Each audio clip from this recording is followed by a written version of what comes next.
స్థాయి వరకు sports encourage చేయాల్సిన కార్యక్రమం అధ్యక్ష. ఇది యాక్చువల్గా కానీ ఆడుదాం ఆంధ్ర అనే పేరుతో ఆంధ్రాతోనే ఆడుకున్నారు అధ్యక్ష. వాళ్ళు ఆడుకున్నారు అధ్యక్ష, మేము కాపాడుతున్నాం అధ్యక్ష. అధ్యక్ష, ఈరోజు ఫుట్బాల్కి వాలీబాల్కి తేడా తెలియని వాళ్ళు కూడా గతంలో మంత్రిగా మరి 120 కోట్ల రూపాయలతో ఈ గేమ్స్ కండక్ట్ చేయడం అనేది చాలా విడ్డూరంగా ఉంది అధ్యక్ష. ఎందుకంటే అధ్యక్ష, వాళ్ళు ఎక్కడ కూడా క్రీడాకారులను ఎంకరేజ్ చేసినట్టు కానీ పలానా క్రీడలో పలానా ప్లేయరు ఫోకస్ అయినట్టుగా కానీ ఎక్కడ మనకు కనిపించలేదు అధ్యక్ష. ఎంతసేపు వైసీపీకి సంబంధించిన మంత్రులు వాళ్ళే ఆడినారు అధ్యక్ష, వాళ్ళే కింద పడ్డారు అధ్యక్ష, వాళ్ళే డాన్స్లు వేసినారు అధ్యక్ష. అంతేగాని క్రీడాకారులను ఎంకరేజ్ చేసినట్టుగా కూడా ఎక్కడ కూడా ఎవరు ఫోకస్ కాలేదు అధ్యక్ష. అధ్యక్ష, మిగతా స్కామ్లకి ఈ స్కామ్కి తేడా ఏంటంటే అధ్యక్ష, మిగతా స్కామ్లకి మనము ప్రజల్ని మోటివేట్ చేసి వాళ్ళని జరిగిన కార్యక్రమాలు వాళ్ళకి ప్రెస్ మీట్ల ద్వారానో ఇంకొక ప్రోగ్రాంల ద్వారా వాళ్ళకి చెప్పాల్సిన అవసరం ఉండింది అధ్యక్ష. కానీ ఈ ఆడుదాం ఆంధ్ర అనే ఒక స్కామ్ అధ్యక్ష కళ్ళ ముందర గ్రామ స్థాయి నుంచి రాష్ట్ర స్థాయి వరకు జిల్లా స్థాయి వరకు అందరూ కూడా గమనించిన స్కామ్ అధ్యక్ష ఇది. ఎందుకంటే క్రీడాకారులు ఆడడానికి ఇచ్చిన కిట్స్ అధ్యక్ష నాణ్యత లేదు అధ్యక్ష. ఫస్ట్ బాల్కే బ్యాట్ ఇరిగిపోయినాయి అధ్యక్ష. కిట్స్ మీద ఏదైతే పబ్లిసిటీ కోసం స్టిక్కర్లు పెట్టుకున్నారో దాని మీద ఫోకస్ పెట్టారే తప్ప క్రీడల మీద వీళ్ళు ఫోకస్ పెట్టలేకపోయినారు అధ్యక్ష. అంతేకాకుండా అధ్యక్ష, ఈ మెయిన్ కాన్సెప్ట్ వచ్చేసి సచివాలయం నుంచి గ్రామ స్థాయి నుంచి మండల స్థాయి నుంచి జిల్లా స్థాయి నుంచి రాష్ట్ర స్థాయి నుంచి గేమ్స్ కండక్ట్ చేసి ఆ గేమ్స్ ద్వారా వచ్చిన వాళ్ళకి food, transport, accommodation, kits, ground arrangements ఇవన్నీ కూడా చూసుకోవడానికి దాదాపుగా 120 కోట్ల రూపాయలు ఖర్చు పెట్టారు అధ్యక్ష. ఇందులో గేమ్స్ వచ్చేసి అధ్యక్ష kabaddi, kho kho, badminton, cricket, volleyball for men and women అధ్యక్ష. అధ్యక్ష, ఇక్కడ మిస్యూజ్మెంట్ ఆఫ్ ఫండ్స్ ఎక్కడ జరిగినాయంటే అధ్యక్ష, ఇప్పుడు మేము అడిగిన క్వశ్చన్లకు కూడా ఎక్కడైనా అవినీతి జరిగిందా దాని డీటెయిల్స్ అడిగినాం అధ్యక్ష. మంత్రి గారు కేవలం ఎక్కడెక్కడ ఖర్చు పెట్టారో దాని గురించి డీటెయిల్స్ ఇచ్చారే తప్ప ఎక్కడ అసలు అవినీతి జరిగిందా లేదా అనే క్లారిటీ కూడా మాకు ఇంకా ఇవ్వలేదు అధ్యక్ష. మిస్యూజ్మెంట్ ఆఫ్ ఫండ్స్ ఎక్కడ జరిగినాయంటే అధ్యక్ష, ఫేక్ వాలంటీర్ల ద్వారా ఫేక్ ఆధార్ కార్డులు తీసుకొని రిజిస్ట్రేషన్స్ చేయించుకోవడం జరిగింది అధ్యక్ష. కిట్స్ ఏదైతే ఉన్నాయో అవి ఫేక్ కిట్స్ అధ్యక్ష, నాణ్యత లేని కిట్స్ ఇవ్వడం జరిగింది అధ్యక్ష. పబ్లిసిటీ కోసము 35 కోట్ల రూపాయలు ఖర్చు పెట్టారు అధ్యక్ష.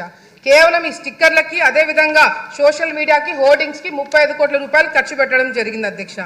విన్ అయిన వాళ్ళకి అధ్యక్ష, ఎవరైతే గెలిచారో first prize, second prize, third prize వాళ్ళకి డబ్బులు ఇస్తామని 12 కోట్ల రూపాయలు ఖర్చు పెట్టారని చెప్పారు అధ్యక్ష. వాళ్ళకి ఇంకా అకౌంట్లలో చాలా మందికి డబ్బులు పడలేదు అధ్యక్ష ఇంతవరకు కూడా. అదేవిధంగా అధ్యక్ష, విశాఖపట్నంలో క్లోజింగ్ సెరమనీ అంటే అధ్యక్ష ఫస్ట్ 2 కోట్ల రూపాయలు శాంక్షన్ చేయించారు అధ్యక్ష. అది సరిపోతున్నట్టు మళ్ళీ ఒక 3-4 కోట్ల రూపాయలు శాంక్షన్ చేయించుకొని అధ్యక్ష చాలా పెద్దగా చేశామని చెప్పి మరి వాళ్ళ రిపోర్ట్లోనే లేజర్ షోస్ అంటే అధ్యక్ష ఫారెన్ నుంచి ఆర్టిస్టులను పిలిపించారు అధ్యక్ష. మరి ప్రైవేట్ సెక్యూరిటీని పెట్టుకున్నారంట అధ్యక్ష.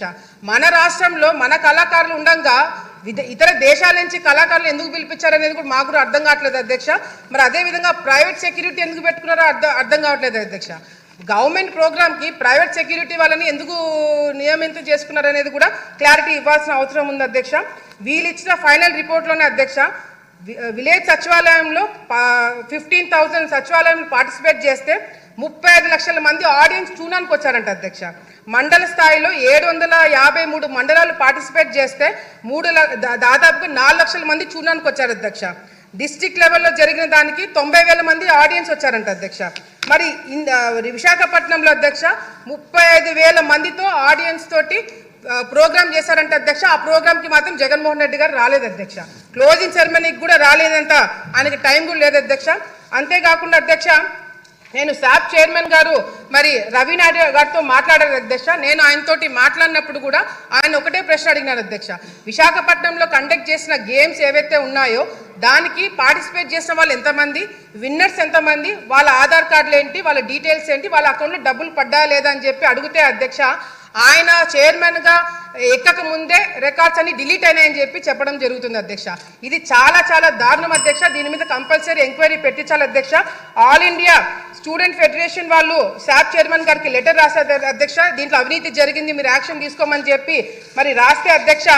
అదేవిధంగా శాప్ చైర్మన్ గారు మరి చంద్రబాబు నాయుడు గారి ఆదేశాల మేరకు కూడా మరి సిఐడికి విజిలెన్స్కి కంప్లైంట్ ఇస్తే అధ్యక్ష, కంప్లైంట్ ఇచ్చిన తర్వాత సిఐడి వాళ్ళు వచ్చారంట అధ్యక్ష. సిఐడి వాళ్ళు వచ్చి కేవలం ఒకే ఒక రోజు మరి ఇన్స్పెక్షన్ చేశారంట అధ్యక్ష.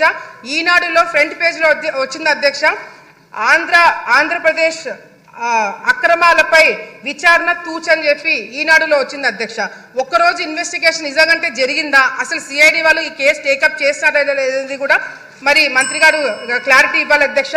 మెయిన్గా అధ్యక్ష ఈరోజు ముఖ్యంగా అధ్యక్ష ఇది 120 కోట్ల రూపాయలు స్కామ్ కాదు అధ్యక్ష.